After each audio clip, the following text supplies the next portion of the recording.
Hello welcome back to my channel.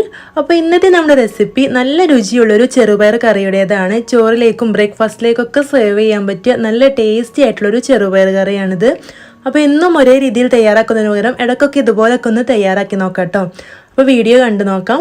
അപ്പോൾ അതിനു വേണ്ടി ഞാനിവിടെ 1 കപ്പ് ചെറുപയർ തലേ ദിവസം വെള്ളത്തിലിട്ട് കുതിർത്തെടുത്തതാണ്. അപ്പോൾ ഇതുപോലെ കുതിർത്തിട്ട് തയ്യാറാക്കി എടുക്കുകയാണെങ്കിൽ വളരെ പെട്ടെന്ന് തന്നെ ഇത് കുക്കായിട്ട് കിട്ടും. കുതിർക്കാതെയാണ് തയ്യാറാക്കി എടുക്കുന്നതെങ്കിൽ കുറച്ചധികം സമയം ഇത് വേവിച്ചെടുക്കേണ്ടി വരും. അപ്പോൾ ഇതുപോലെ കുതിർത്ത് വെക്കുകയാണെങ്കിൽ നമുക്ക് ഗ്യാസ് ലാഭിക്കാം. അപ്പോൾ ഇത് കുക്കറിലേക്ക് ചേർത്ത് കൊടുത്തിട്ടുണ്ട്. ഇതിലേക്ക് ആവശ്യത്തിനുള്ള ഉപ്പ് ചേർത്ത് കൊടുക്കുക. 1 ടീസ്പൂൺ നെയ്യും കൂടെ ചേർത്ത് കൊടുത്തിട്ടുണ്ട്. ഇതിലേക്ക് വേവിക്കാൻ ആവശ്യമായിട്ടുള്ള വെള്ളം ഒഴിച്ചു കൊടുക്കുക. 1 കപ്പ് ചെറുപയറിലേക്ക് 2 കപ്പ് വെള്ളം ഒഴിച്ചു കൊടുത്തിട്ടുണ്ട്. ഓരോ കുക്കറിനനുസരിച്ചിട്ടും മാറ്റം വരാം. അപ്പോൾ അതിനനുസരിച്ചിട്ട് ഒഴിച്ചു കൊടുക്കുക. ഇനി ഹൈ ഫ്ലെയിമിൽ 1 വിസിലും ലോ ഫ്ലെയിമിൽ 1 വിസിലും അടുപ്പിച്ചിട്ട് ആവിയൊക്കെ പോയ ശേഷം ഇത് തുറന്നു നോക്കാം. അപ്പോൾ ഇതിവിടെ കറക്റ്റായിട്ട് വെന്ത് കിട്ടിയിട്ടുണ്ട്. അപ്പോൾ കുതിർത്ത് വെച്ചതുകൊണ്ട് തന്നെയാണ് കേട്ടോ ഇതുപോലെ പെട്ടെന്ന് തന്നെ കുക്കായിട്ട് കിട്ടിയത്. അപ്പോൾ കറി വെക്കുമ്പോൾ ചെറുപയർ ഇതുപോലെ നന്നായിട്ട് തന്നെ വെന്തുടഞ്ഞ് കിട്ടണം. അപ്പോഴാണ് ഒരു ടേസ്റ്റ് ഉണ്ടാവുള്ളൂ. ഇനി നമുക്ക് ഒരു പാന് ഗ്യാസ് സ്റ്റോപ്പിൽ വെച്ച് കൊടുത്തിട്ട് അതിലേക്ക് 1 ടേബിൾ സ്പൂൺ വെളിച്ചെണ്ണ ഒഴിച്ചു കൊടുത്തിട്ടുണ്ട്. 1/2 ടീസ്പൂൺ കടുക് ചേർത്തൊന്ന് പൊട്ടിച്ചെടുക്കാം. ഇതിലേക്ക് കുറച്ച് വെളുത്തുള്ളിയും കുറച്ച് ഇഞ്ചിയും ഇതുപോലെ നീളത്തിൽ കട്ട് ചെയ്തിട്ട് ചേർത്ത് കൊടുത്തിട്ടുണ്ട്. എരിവിന് ആവശ്യമുള്ള പച്ചമുളകും കൂടെ ചേർത്ത് കൊടുത്തിട്ടുണ്ട്. ഇനി ഇതെല്ലാം കൂടെ നന്നായിട്ടൊന്ന് മൂപ്പിച്ചെടുക്കാം. ഇതിലേക്ക് 1 സവാളയുടെ 1/4 ഭാഗം കട്ട് ചെയ്തതും കുറച്ച് കരിവേപ്പിലും കൂടെ ചേർത്ത് കൊടുത്തിട്ട് അതും നന്നായിട്ടൊന്ന് മൂപ്പിച്ചെടുത്തിട്ടുണ്ട്. ഇതിലേക്ക് നമുക്ക് തക്കാളി ചേർത്ത് കൊടുക്കാം. അപ്പോൾ തക്കാളിയും കുറച്ച് ചേർത്ത് കൊടുക്കുന്നുള്ളൂ. ഒരു കുഞ്ഞു തക്കാളി ഇതുപോലെ കട്ട് ചെയ്ത് ചേർത്ത് കൊടുത്തിട്ടുണ്ട്. അപ്പോൾ സവാളയും തക്കാളിയും ഒന്നും ഇതിലേക്ക് ഒരുപാട് വേണ്ട കേട്ടോ. തക്കാളി വലുതാണെങ്കിൽ പകുതി എടുത്താൽ മതിയാവും. ഇത് അടച്ചു വെച്ചിട്ടൊന്ന് നന്നായിട്ട് വേവിച്ചെടുക്കാം. ഇതുപോലെ അടച്ചു വെച്ച് ചെയ്യുമ്പോൾ തക്കാളി പെട്ടെന്ന് തന്നെ സോഫ്റ്റ് ആയിട്ട് കിട്ടും.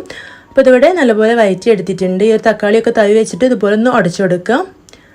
ഇനി നമുക്കിതിലേക്ക് മസാലപ്പൊടികൾ ചേർത്ത് കൊടുക്കണം. 1 ടീസ്പൂൺ മുളക് പൊടി ചേർത്ത് കൊടുത്തിട്ടുണ്ട്. 1/2 ടീസ്പൂൺ മല്ലിപ്പൊടിയും 1/4 ടീസ്പൂൺ മഞ്ഞൾപ്പൊടിയും കൂടെ ചേർത്ത് കൊടുക്കുക.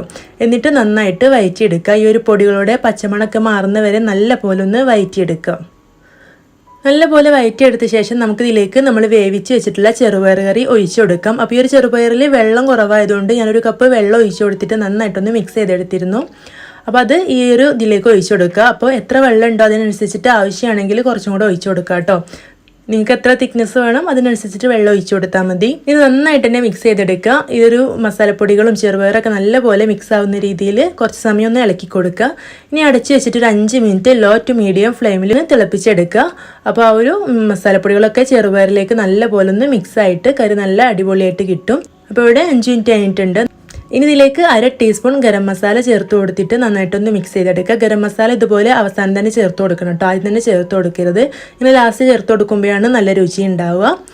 ഇനി ഇതിലേക്ക് കുറച്ച് മല്ലിയിലും കൂടെ ചേർത്ത് കൊടുക്കുക. അത് ഓപ്ഷനിലാണ്. ഞാൻ ചേർത്ത് കൊടുക്കുകയാണെങ്കിൽ നല്ല ടേസ്റ്റ് ആയിരിക്കും കറിക്ക്. അപ്പോൾ ഇവിടെ മല്ലിയില എല്ലാവർക്കും നല്ല ഇഷ്ടമായതുകൊണ്ട് ഞാൻ അത്യാവശ്യം തന്നെ ചേർത്ത് കൊടുത്തിട്ടുണ്ട്. ഇനി ഫ്ലെയിം ഓഫ് ചെയ്തിട്ട് നല്ലപോലെ ഒന്ന് മിക്സ് ചെയ്ത് കൊടുക്കാം.